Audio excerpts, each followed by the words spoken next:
I've managed to press gang Rachel, who's a NHT National Executive member and a new head in the local area, to sit on the panel as well, just because I think a lot of the issues we're talking about she's now got to deal with in her school on top of everything else, which probably rings some bells. But it would be brilliant to pick up a couple of your questions. I'll take them two at a time, and Kate is going around with a microphone, so if you could just wait until the mic gets there. So who's going to break the ice first and ask a question? We've got a lady straight up here, so let's start there. Brilliant.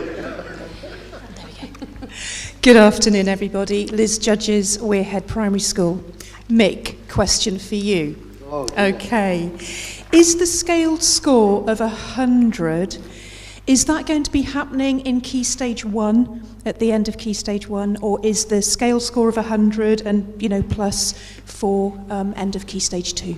Yeah, I'll just fight by the way your arm came up there. I've ready that. The scale score is the same for Key Stage 1 and for Key Stage 2. The range that I had on the slide was a range of between 80 and 130. That's fairly arbitrary, and that might change. The 100, they've said, no, that will be it. That will be the expected score. So a child working at the expected standard at Key Stage 1 should be scoring 100, and a child reaching the expected standard at Key Stage 2 should be scoring 100. Brilliant. Thank you. Thank you very much. I was going to say, but we understand that the way they're going to measure the progress, though, will not be from scaled score to scaled score. So, of course, until the reception baseline first cohort has worked its way through, everyone's going to be on Key Stage 1 to 2. And, of course, we've got the problem over the next 5 years or so of if you analyse it, different inputs and outputs, there's not going to be consistency, which is one of the other reasons for the inventiveness of looking at a new way of looking at this formative summative relationship. But it's the Key Stage 1, as we understand it, the scale score informs the teacher assessment. So the base, if you like, in Key Stage 1 is going to be the performance descriptor number, whatever it is they come up with, where they still end up with 4, as at the moment, where they do 5 and so on. Great, thank you both. Let's take a couple more questions. That way the panel can cherry pick which one they want to answer. Got a lady at the front here, and then we'll go straight to the gentleman at the back. I'm currently at the same school as Liz, Weirhead Primary School. I just wanted to add, our school is an absolutely tiny, and nobody believes it exists, 19 children from reception to year 6. And for many, many years, Mick, they have not published cohorts of less than 10 children's results online for anonymity purposes. Will that still be the case from 2016 onwards, do you know? The honest answer is I don't know. I would have thought, we used to have lots of issues about this. There are lots of schools, as you appreciate it. I always remember loads in around Norfolk and places. Sometimes year groups of 6 and things like that. We have year groups of 1 sometimes. Right. That's a small year group. You can't get much smaller than that. Yeah. Well, a lot of this is kind of statistics, and this is why I get really cross about people talking about percentages and things. It feels a different thing to me that if you've got a group of 4 or 5 and you talk about percentages, it's kind of mad, isn't it? Discussion I've had with an Ofsted inspector on that over the well, years. again, it's easy for me. And not got very far. I know, but again, it's easy for me to say, but I really would like to see more of the profession kind of standing up to Ofsted a little bit over some of these things. And in fairness, I mean, I was given their due, the stuff that Will Shaw and others are kind of promoting now.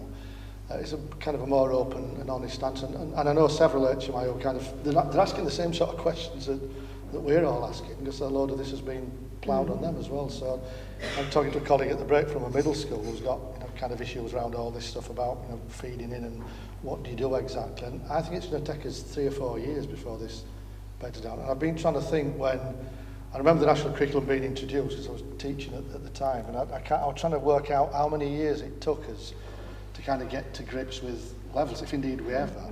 It wasn't after 1 or 2 years, it took several years. And what we're doing now, we're changing practice. It's been embedded for 20 odd years now, which is why it's causing a bit of turmoil. So I'm not sure how long it's going to take us to get through it, but what's key for me is that if I came into your school, it's 1 child or 360 kids, it's still kind of the stuff that Gareth's on about. What are you teaching this child? And what bits can they do, what they can't do, and what you're doing about it. That's kind of what counts to me, not what percentage you're doing that or that the other. So we're unsure at the moment about publishing. But just, this is what I said about watch this space. There's lots, I had a list somewhere, there's about 20 or 30 things that are yet to be decided.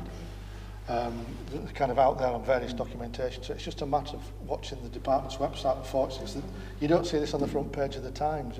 You got to kind of, these things just pop out the woodwork. Sure. Just a really quite quick way of keeping up with this. If you just go onto the DFE's website, it's a centralised one now. If you just Google DFE and you get to it, and on the landing page, it's got latest announcements. And it's best not to, if you do it first thing in the morning, you get the previous days, it tend to come out more around midday. But it does give you an indication of that. And one thing we're looking to sharpen up a bit is getting it into our website quicker. But it's a really good way of an early warning system of what's happening in those things. Could we pass the mic back to the gentleman at the back there? Anyone else got a comment around that particular issue, so to do with small schools, to do with percentages of children, that kind of thing? Okay, I've got a question of my own I'm going to ask, but I'll ask it after you, sir. Okay, just a quick one. First of all, I had a ton of questions which have all been answered very, very well over the break. And I think that the product itself looks fantastic. It all seems to make sense to me.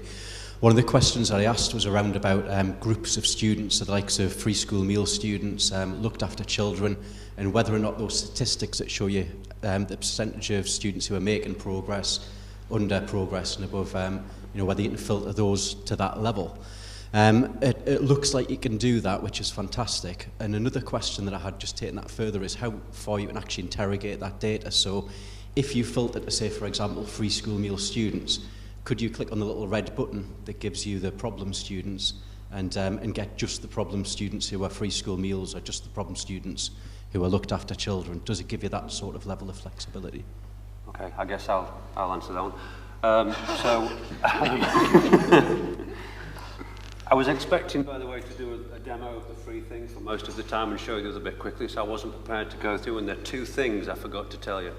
One of them is that we're pulling in from all of the MISs, the free school meals, pupil premium, all those kind of flags, and there's a little filter button that allows you to break that down, and the reporting system will allow you to analyse those in all sorts of different ways. Picking up on your second point, I'll come to another bit I forgot in a minute. On your second point, that we're looking at ways of finding patterns in there, because the problem with most reports is you kind of have to know what you're looking for before you run the report to find out if it's true. Whereas it makes a lot more sense. Now we've got this level of granularity of information about every child, what they do and don't know, and with all of the information from the MIS, we should be able to hit a button that says, are you aware that all of this group of children, whatever that may be, are all having consistent problems with this class, with this teacher, with this learning objective, with whatever. So that's that. We don't have any of those reports today, but that's exactly what we think is going to start to come from this, because there's sufficient information for us to do the Tesco's idea. There's enough data in there for us to actually discover problems rather than just being able to check them. Very quickly, if I may, the other thing I forgot to show, which I'm ashamed of, to be honest, is the mixed comment about measuring progress through evidence rather than just through numbers. We can do it through numbers too. In the system, there's a whole timeline that shows every judgment, every thing that we've done to try to catch a child up when they've been struggling, every piece of evidence, the whole thing on a timeline through any given period. So you can actually click on every piece of evidence and every judgment to see how it was made and what for, and you can literally see the progress happening on a child-by-child basis. Fantastic, thank you. Great, thank you very much. Any other questions at this point? Okay, I'll ask my question while you think about it. I was chatting at the break briefly with a lady from a special school. Anyone else here from a special school? 1, 2, 3 there. And I think this probably applies to the special students or the SEND students within mainstream schools. Just to what extent the current system allows you to kind of cater for the assessment needs of those students. If you've got a student that can't get to level 2, for example, how do you cope with that, and how can this system respond? I don't know if people in special schools have got particular challenges there. I'm sure Sean and Mick will have kind of definitive answers from this end, but anything else around working with special students and the particular kind of assessment challenges for them? Yeah? Yeah, this lady's going to talk about it. If we can maybe get her the mic. Just bear with us. While that's happening, Sean, do you want to... Yeah, I mean, it's been a major concern, isn't it, for predating this. How do you measure progress at the extremes, at the extreme where progress is in tiny, tiny increments, where the difficulties and needs are profound? And I suppose the question is, does this new system aid or hinder that? There is some work going on that at the moment in the wider sort of SEND community, which NHT Edge is a part. But one of the things we think is a major problem is what they're talking about at the moment over the P scales. And in the performance descriptor consultation, there is a recognition that the gap between the top of P scales, if you like, and the bottom national curriculum is wider than it was before. You know, there are more rungs on that ladder. Now, the sensible thing would be to introduce an additional P scale, even to rewrite the P scales, because the P scales were written as a response to and in the context of the national curriculum. Therefore, how relevant is it? Sorry, that's my phone. It shouldn't be on. Sorry, Louis, I wasn't listening earlier. Okay, if you can leave it as it is, why not introduce an additional P to bridge that gap? Because otherwise you're going to get a situation where children are going to be below national expectations, which is absolutely ridiculous. So, you know, in our view, there's an awful lot of work to be done at the policy level with DFE and so on that, because it's exacerbated the situation that existed before. It's providing more problems rather than solutions. Great. You got the microphone, you're ready to go. So yeah, tell us a little bit about how you cope with all of that in your school. Well, there's been a few difficulties for quite a long time around assessment in children with various SEND labels, etc. And I think it has actually got worse. And I think if I was working in a mainstream school, I would be quite concerned about the lack of levels, because needing to prove how well you're able to meet a child's needs, but not having the wherewithal to do it, would be really quite scary. The work that I've done for a number of years is actually looking at capturing data from what was P1 right the way through to National Curriculum Level 8. My school's 3 to 19 years, so capturing a wide range of ability and years. But my problem has always been this idea of what is acceptable progress for a child with any given label, and the nonsense that's come out around that. You know, the idea of 2 levels in a key stage, but key stages are different lengths of time. Children have very varying needs, and the fact that data has always been analysed according to type of SEN, so assuming that all the children who've got a diagnosis of ASD are in some way similar, and that being quite nonsensical actually, because in terms of the population. And the way that I've analysed data, and it's got through HMI and Ofsted and other things over the years, is to look at the severity of the things that get in the way of learning. So the severity of need around cognition, around behaviour, physical disabilities, sensory impairment, and giving children, if you like, a coding that goes with the level of severity. And then you're analysing like with like, and then following on from that you can benchmark, etc. And that's what's led to the thing that I was discussing with you before, Gareth, which is a way of actually taking that to market and looking at that for children with SEND in mainstream schools and in other special schools. Because clearly you can't use year groups. That's nonsensical. The idea of what is good enough progress is nonsensical. It is down to the severity of the things that get in the way of learning. And that's kind of what I've done now for quite a long time. Great. I think Mick wants to come back on that. Before we do that, has anybody else got a question? And has got a lady at the back? If we can pass the mic back there while Mick answers, that'd be great. Okay. Yeah, again, as Sean said, my understanding is, and again, it's in the consultation documents, that P scales will continue as they are. They're not going to be rewritten. And in the instance where a child is at the top of the P scales but below the national curriculum level, as it were, they're going to introduce a code. Yeah. We don't know what that code is. And again, what does that code tell us? I would imagine it tells us very little for the reasons you just mentioned. And I think it comes back again to this whole thing about labelling. Just to let you into it's probably not a secret, but when you look at the way national curriculum levels were first established, this was done by people like yourself, sat around in darkened rooms, kind of working out what does, if you start a child at 5, what would you expect them to look like? And we kind of painted these pictures. One of the first jobs I had when I left teaching was to help write national curriculum levels for my things in 2 subjects. And I can tell you, it's relatively easy to write them up to about 5. And then it gets difficult because you kind of run out of stuff. And people start putting things like bigger, better, wider, all the time. And one of the first tasks I was given, HMI were rewriting Design and Technology. This is in 1993. And I was sent to meet them to look at the way they'd reconfigured the levels. If you remember, science had 22 attainment targets when it first came out. God knows how many levels. We went berserk on this stuff. They were writing levels. I always remember that level 3 in their hierarchy was children can cut wood in strip. This is thin wood. Level 4, children could cut thicker wood. And now I thought I'd been there a week and I thought I'm being set up here, so I didn't kind of go for it.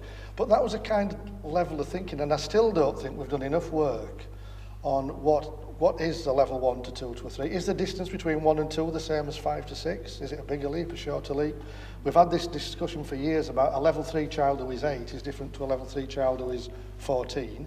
Yet they both get the same level. You're absolutely right about SEN, that there's so much contextual stuff you need around that. But I think this comes back to this whole notion of we're stuck on these kind of levels that have been made up a bit. We still need to learn, we still need to understand that these need to develop, and we need to have a bit more research behind, a bit more empirical research behind them, I think. Can we go to the lady at the back and then back to Sean? Yeah. Mine's sort of a question linked to Key Stage 4 curriculum. With the current changes in the curriculum and kind of the removal of a lot of new existing qualifications, as a special school, we're really struggling to find appropriate qualifications for our students who aren't GCSE students, but there isn't an entry level anymore. In a lot of the foundation subjects, the functional skills have gone. The BTECs that are accepted by the colleges are assessed in a way that's too difficult for them. The GCSEs are now terminal assessments with additional papers. And we can measure progress. We are looking at the idea of statements from the curriculum to show progress, but come end of Key Stage 4 measures and actual qualifications for those students, we're finding a massive, great big hole. Level 1, the college, they go with a level 1, the college put them on level 1 because they haven't got level 2 maths and English. They haven't got GCSE maths and English. They then spend the next 3 years at college on level 1. Yeah. Okay. I don't quite know where we're going to fit, how that's going to support us with Ofsted, with our parents and with our students leaving to find a relevant career. Yeah. Okay. Over to you, Sean. I think what that is really indicative of is the fact that some of the promise that was there when the primary and the secondary consultation documents came out about reforming assessment and accountability. There was an acknowledgement of both documents, but if you like, the accountability dog was wagging the teaching and learning and assessment tail, sorry, the other way around, mixing the metaphors there, to too great an extent. So we thought, they've got it. You start with curriculum, then assessment, then accountability. That's the sequence in any sort of sane, rational world.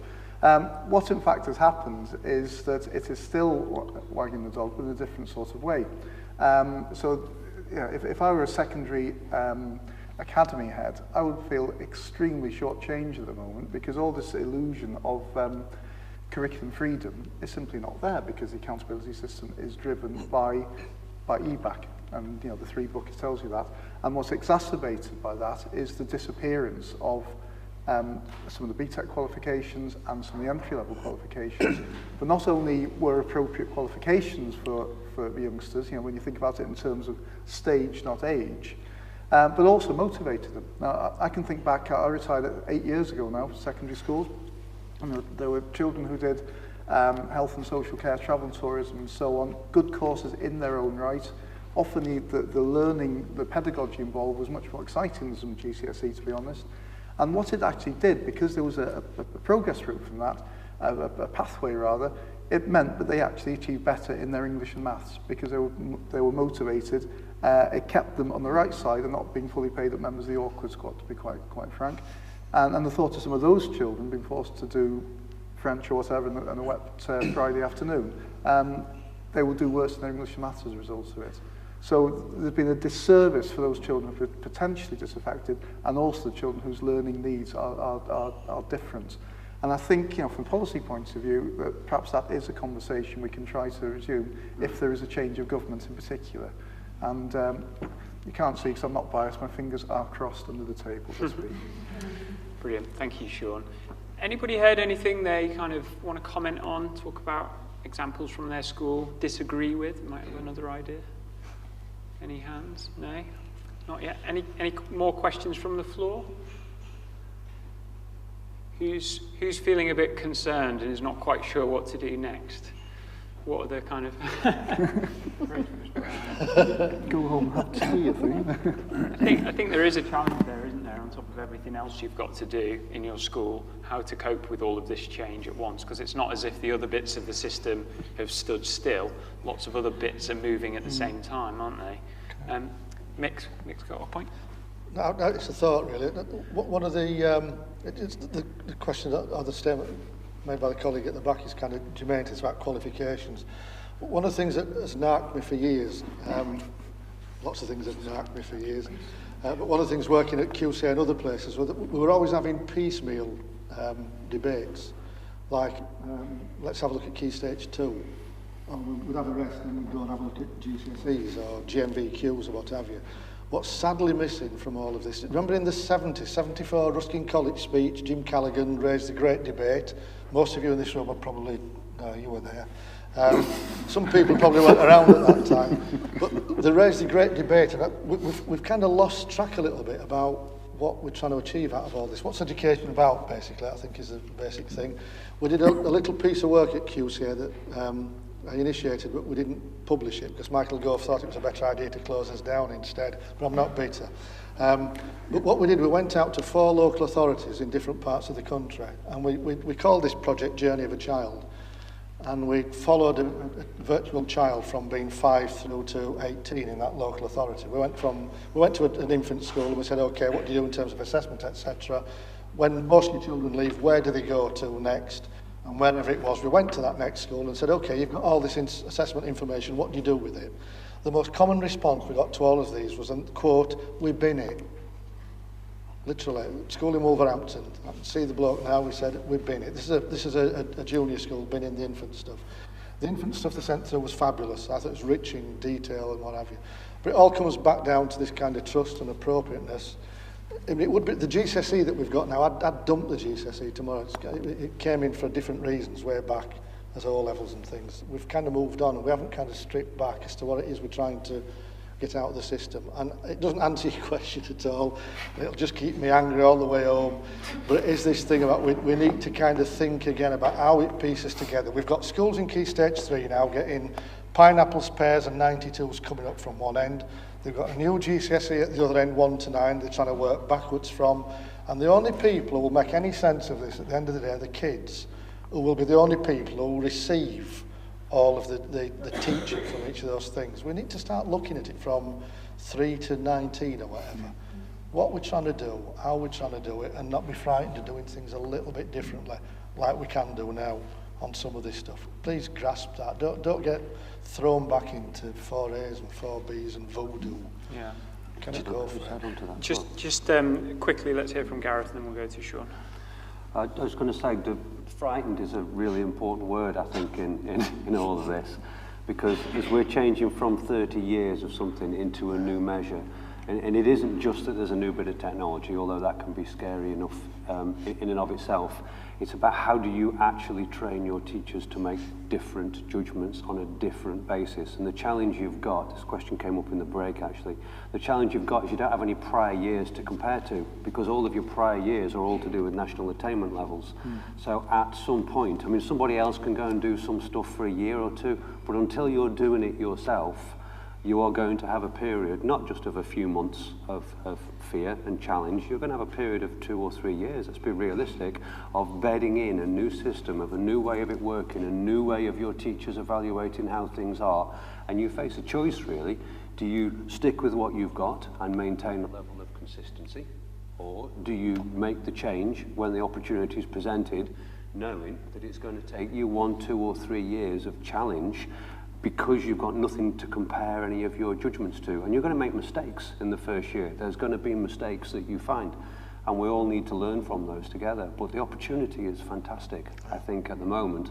But we do have to all recognise that it's scary for all of us, because it's very, very new, and we're going to make mistakes. Sean, you're going to talk about the baseline? Yeah, I want to pick up a mixed point, because the place where that will really matter, and trust is the key here, is around transition from primary to secondary. Now, I've got a foot in both camps here. I was a secondary, I was a head of year, I was a school leader and so on. But also the work I do now, it's 2 to 18. So, you know, I don't define myself as a secondary person anymore. But we don't do transition very well. I mean, the research literature shows that. We're very good at sharing pastoral data, you know. They're really nice kids, put them together, become Bonnie and Clyde, you know, that sort of stuff. Transfer of data is done reasonably well, but what does it matter? Levels, for all their shortcomings, it's a common language, but with strong dialects, isn't it? But there's a degree of granularity about it. There's a need for a different sort of conversation, or there will not be a progression in learning.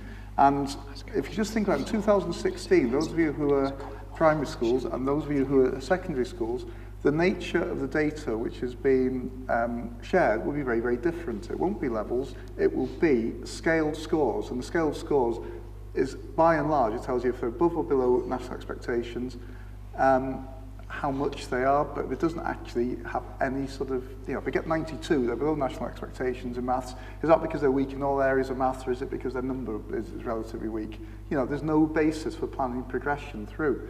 When I spoke to Nick Gibb about this, he said, but there is, because all secondary schools got to do is rank the pupils in order of their scaled scores and then set them on that basis. That is the level of understanding, or lack of understanding, but we're dealing with. And it seems to me that the KPI system, that provides the granularity, but can ease that. Okay? Without creating, I'm very, very sensitive to this, masses of additional work for primary schools. So, you know, just to that. And the other thing I wanted to talk about was, Mick did talk about reception baseline stuff earlier. There is a guide to the 6 users on the NHT website that I wrote, and it was on the basis of the 6 providers being invited to National Executive in March. I think, Rachel, you were in the audience for it? I didn't make right. national, sorry. You didn't miss much, to be honest. It wasn't very edifying, I would have to say. You know, there were 6 that had 20 minutes for a sales pitch, basically. We're not recommending one, okay, but we're presenting the pros and cons with reference to what's on their websites as well. I would have to say, but on the basis of what people said, if you look at the 6 names and think alliteration, then you'll come up with the one which people present there thought was the best one in the day. Okay? So, but that's not a recommendation from the NHT. I'm just telling you what your peers at that meeting said.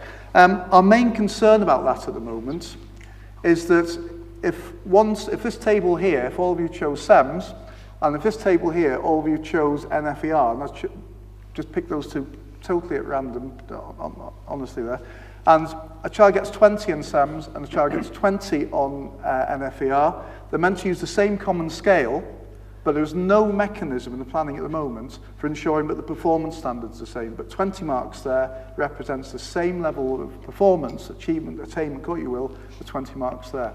So it's a bit like saying we'll have totally unregulated GCSE, so a C from AQA means a totally different thing from a C from Pearson. Now, Ofqual try to make sure, but there is that comparability there. Now, the good news in this is that Ofqual are taking more of a role in the overseeing, and he said oversight, I can misinterpret it, can't it? In overseeing both the reception baseline, particularly in the early stages, and the initial stages of the Key Stage 2 assessments. And the conversation we're going to be having with them, which is a preliminary one we had already, is how are you going to make sure that 20 marks is 20 marks is 20 marks and there's the same performance standard? So when you think of the consequences of that, this is an accountability measure. It's nothing to do with measuring, you know, the children's individual progress. It's not meant to do that. It is producing a number for an accountability measure. If they don't mean the same things, then accountability doesn't mean anything, because the progress will be different. And yeah, put it starkly, your jobs could depend on that. So unless they actually get that bit absolutely right, and there's confidence in that, it's a flawed system right from the beginning. So if you weren't scared to begin with, now you really should be. Well, the reassurance is we're going to try our best to get that resolved. So, but you know, it's a fact at the moment. Yeah. Does anybody on the floor have any kind of comments or questions, particularly around baseline assessment or around transitions? Anybody here in a secondary school? How do you feel about the students coming up to you from your primaries? Do you trust them? Well, I think going back to what we were saying before, you know, it's great, and I agree with the idea. I like the idea of, you know, sort of the KPIs and sort of identifying some key points, and obviously, and I know speaking to, we're a relatively small school and a small number of feeder primaries, but we've got, I think, out of 6 schools, we've got 4 different systems that they're using in primary schools, and so obviously, you know, in theory we might get some information through, but ultimately, what we're going to end up with is we're going to end up with a scale score of 100, you know, 100, and obviously those students that are, you know, get 110 and whatever, we're going to think like they're great, they're all bright kids, and the ones that get 80, right? Okay, where they need to, you know, which groups they need to be in. Which goes back to that comment about we're in different sets. Well, you know, we're going to get that, but the reality is we're not going to get much more. So we're going to be starting again and actually going through and actually identifying which bits they can do, which bits they can't do. And so we're not going to be in potentially any better system unless we all ultimately agree that actually there is actually a better way forward. We're all going to go with it. Great, thank you. Sorry. I'll say on that as well. Midias and CATS have also got to think about, because secondary schools use that to supplement the data, but of course that's based on historic data, and that's changing because levels will go. So, you know, again, the way the whole thing's being implemented, you know, the big bang rather than the sensible staging of it means, but they're going to have to rethink to make those tests meaningful as well. Yeah. Those assessments, rather. Do you, Gareth? Just picking up on transition, I'm probably stealing your thunder a bit here, but Mick did a bit of work in the past where he tracked a child going. Is this what you were about to say? Yeah. No, oh no, if you do it, you do the story. He called it first. All right. Told him that. Oh, have you? There's the story of tracking a kid through, and apparently as the 6 feeder primaries came in, it was like 2 were spot on, 2 were marked up, and 2 were nonsense. You're thinking, well, imagine if we can actually, with the moderation and standards file, you could, as a year 7 teacher, you can sit down with the year 6 teachers and be very, very clear about what the expectations are coming into secondary school.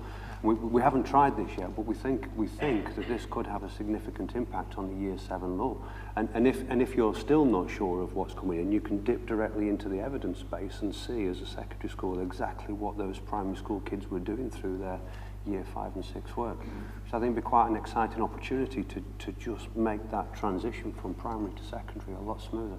If anybody's excited about giving that a go, give me a call, because I'd love to spend some time in a school actually working through that and seeing if we can get the benefits we think we can get from it.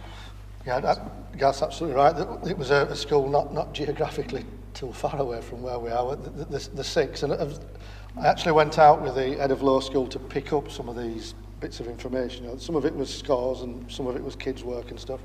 They brought it back to the secondary school. It went on a table, and again, these one of the people said, "What do you do with it?" Nothing. And the reason was, as Gareth said, these 2, if they say these kids are level 3, level 4, they are. We trust them totally.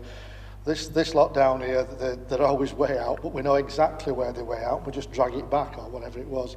These 2 are rubbish, quote, they're rubbish, so because those are rubbish, we can't use any of it because it's unfair to the other kids. Now my question was, well, why don't you kind of all sit around and talk this through a little bit? Aren't we a profession? You know, that seemed kind of a bad way to be going about life, and it kind of drives people more towards using the test. Because the only thing you're left with, the only constant is the test. And the tests are pretty limited in what they assess and what information they give us for the reasons I said before. But it does take it takes guts, actually, for schools to sit together and say, this is what I think a piece of work of an 11-year-old should look like, and be challenged by the head of English from the secondary school and vice versa.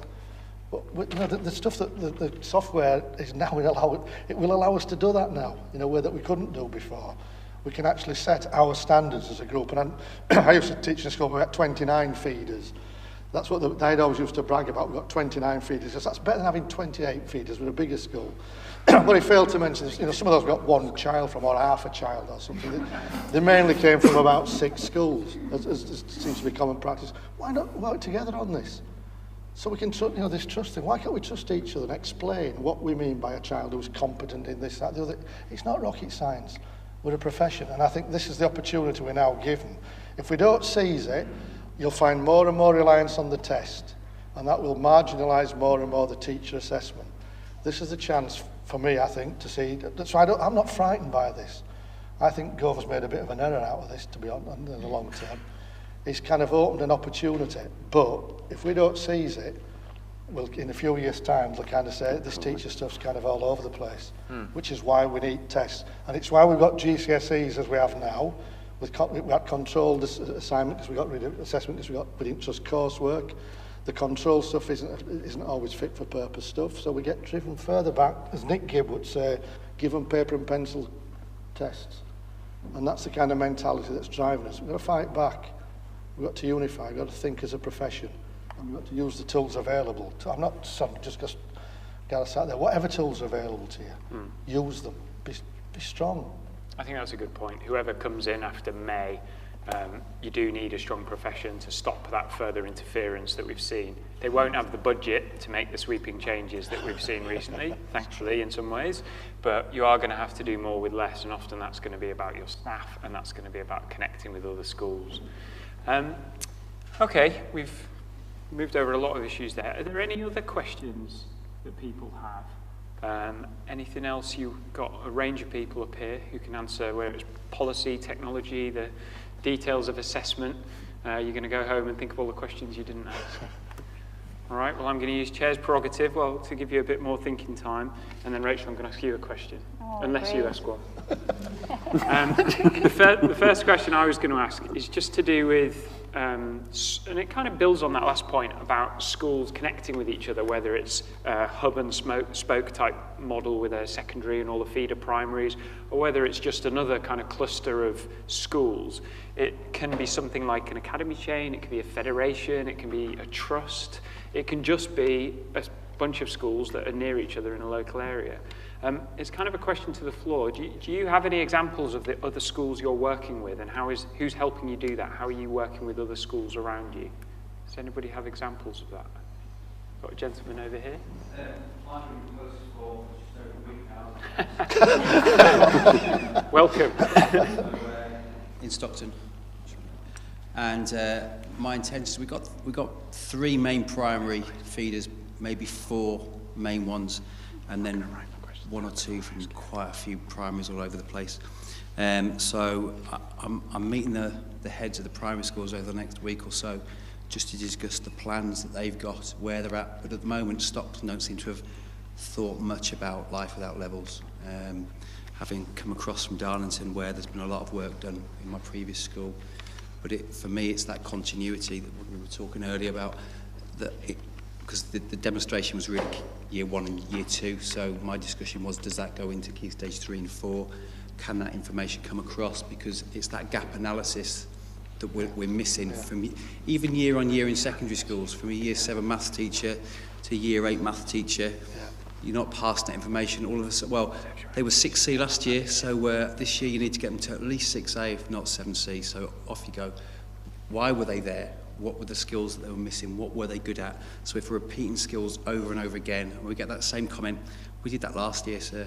Well, these are the things where we've got opportunities to make things better, and I think it's a great opportunity, and I'm lucky enough to be new, so I can use that to my advantage. And hopefully we can work together, and also in the cluster within Stockton itself, we're part of a brand new Mott Academy Trust with Venerable Bede in Sunderland. So again, everything we're doing in terms of our data and our policies, we're mirroring it, we're developing it together so that we'll try and do the same things in both schools. But for me, it doesn't make sense to have a multitude of different systems in which people could be benchmarked against and then used. One of the things that used to frustrate me as a head of year is if I got a new intake come from a different school where in year 10 they did half their GCSEs and got them out of the way, and then the other half in year 11, and they'd come to us and we do them across the 2 years. Well, where do we fit those kids in? Because there was a lack of continuity, and it was all about trying to beat the system. Let's jump through those hoops. I think that's spot on. I think it's actually true what you said about we think a transition from primary to secondary, whatever it is, that transition from year 7 to 8 or 9 to 10 is equally important, and it's often misunderstood. I used to teach maths for a while, and I remember teaching, well, they were third years, and it's year 9 now, we've got metric, haven't we? And I always remember that it was a Scottish maths scheme, and you kind of just started in September, and you had, every lesson was mapped out for you. And it didn't make any regard for where the kids had come from, what they'd got, what they hadn't got. You just kind of started from scratch again, almost. And this, again, this system now allows us to understand why. I just wonder why they're all sat with a blank face. They don't have a clue. Most people don't have a clue what I'm talking about anyway, but mainly a lot of this stuff was that they hadn't got stuff in the previous year, but that didn't matter. You know, it was like start again. So I think what you're saying, it makes absolutely perfect sense. I think you're absolutely right. Transition is year to year. Those type of bits of information are just as important in years. Anyway, within our sort of core areas to do that gap analysis when they do assessments, what's missing, what we need to work on. So if I say, right, tomorrow night I'm going to work with Joel Clark on his maths and help him out, send me the gap analysis so I can make sure I'm hitting the right areas and working with him on the right things. Yeah. Great, thank you. Rachel? Yeah, I'm new head as well, obviously not as new as yourself. I took a post in September.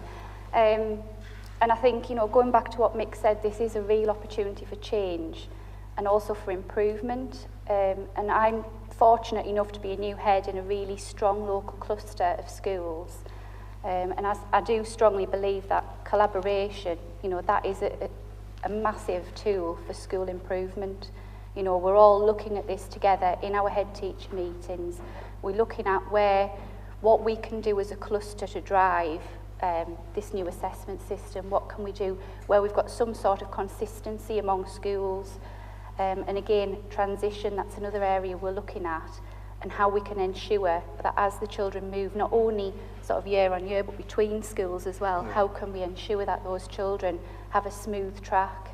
Yeah, I agree. I'm in a school in special measures for the reason being that the progress of students is appalling. So we do need some way of measuring that progress, and we have to have that expectation of certain students in their journey through schools, and we need to be able to measure that and to give some targets for staff as well. Otherwise they will let them just drift, which has been the case. Okay, thank you very much. I'm going to have to call it to a close there. That's my one job really, is to make sure you get home on time. Thank you all ever so much for your time. I know how precious it is. Hopefully you've left with some ideas and some kind of practical tools. Do speak to people around the room if you have any questions, and do please check your inboxes over the next 24 hours. You'll be getting various kind of materials that are free, but also offers for other things that you can get involved with. Thank you all very much for coming, and stay in touch with me. Bye. Thank you. Thank you.